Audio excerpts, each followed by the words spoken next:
alliance लुबैनायनि खोथा गैया जोङो BPF हान्जा हिसाबै आगोलनिफ्रायनो सावरायबाय थादों जे एबार इलेक्सनखौ जोङो BPFआ रावजोंबो एलायन्स खालामाबालानो हारसिं गेलेगोन होननानै डिसिसन लाखानाय दं बे हिसाबै जों बुंदों दा जेनेबा सोरबा कंग्रेस हक बा BJP हक बा UDF हक बा जिखुनु पार्टी हयथ' मिडियानि आगोलाव बुंदों बा सोरनिबा सिगाङाव बुंदों जोङो एलायन्सआव लाफागोन बा लाफाया सोरबा लाफागोन होनदों सोरबा लाफाया होनदों बा बेफोर मिडियायावसो बुंनाय खोथा खिन्थु फर्मेलि जोंनि BPF हान्जानिसिम खुनु दलनिफ्राय बेबादि इनभाइटेसन फर्मेल इनभाइटेसन गैया ओरैनो मिडियायाव बुंनो हागौ सोरबाया बुंनो हागौ सोरबा लिडारफ्रा सोरबा कर्मीफ्रा बुंनो हागौ बेफोर आलादा खोथा खिन्थु खोथाया बेनो जोंनाव फर्मेल जेबो इनभाइटेसन गैया रावबो दलनिफ्राय आरो जोंहा डिसिसन लाखानाय दङ जे BPFआ हारसिङै एबार MP 2024नि MP इलेक्सनखौ हारसिङै गेलेगोन दरं उदालगुरियावबो हारसिङै गेलेगोन क'क्राझार लकसभायावबो हारसिङै गेलेगोन आरो जोङो मोननैबो लकसभायाव देरहानाया 100% सियर आरो दिनैनि जितु जयनिं भैरबकुन्द ब्लक कमिटि BPF दलनि दैदेननायाव जितु जयनिं सेरेमनि माने बेवहाय 2700 प्लास जयनिं जागासिनो दं आरो मोनसे गोजोनथाव खौराङा जाहैबाय चिरां जिल्लानि BJPनि जेनेरेल सेक्रेटारि फैदों जोंनि दलाव हाबदों आरोबाव सासे इयथनि सेक्रेटारि जोंनि दलाव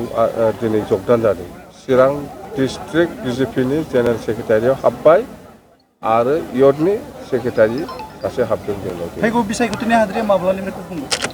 फैगौ बिसायख'थिनि जितु फैगौ बिसायख'थिनि माबे हाद्रिया माब्लानिफ्राय खुंगोन नोंथांमोननि दोलोनिफ्राय जोंनालाय हाद्रिया गुफुंखानानै दंखायो दानिफ्रायनो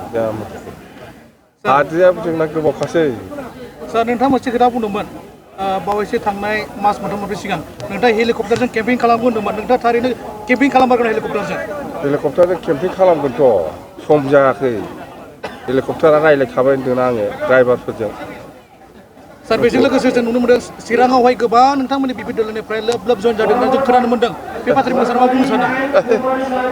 आं बेफोरखौ जेबो मिथिया BPFनिफ्राय दिनैनि दिनाव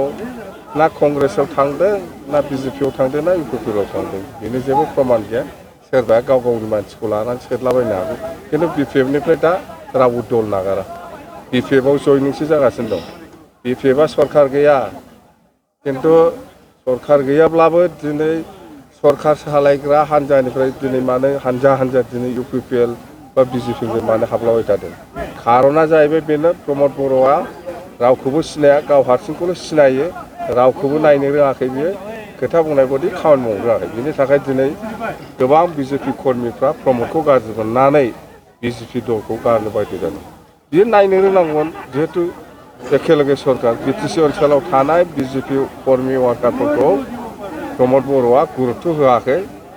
जेबो मावना होआखै सार नोंथाङा नोंथांनि पावारखौहाय माने मेनटेन खालामना लाखिदों नोंथाङा माने रावनिबो सिङाव थानो नाजाया आरो नोंथांनि पावारखौ पावारलेस देखायनो नागिरा बेनि बेलायाव सार मा बुंनो सानो आंनाव पावार दं गैया पावारलेस ना दङ ना गैया बेफोरखौ रायजोआसो मिथिगौ आं बुंना लानाय जेबो लाखिया मथेथ' जोंहा BTCखौ बासायनांगौ गासिबो जाथि जनगोष्ठीखौ लानानै जों खामानि मावनो ओंखारदों BPFआ बे हिसाबै जों मावलांबाय थागोन फैगोन 25आव जितु सरकार दानाय बे बेसेबां खाथांगोन बे उननि खोथा MP इलेक्सनखौ बारनो होगोन MP इलेक्सनखौ जों देरहाग्रोनांगौ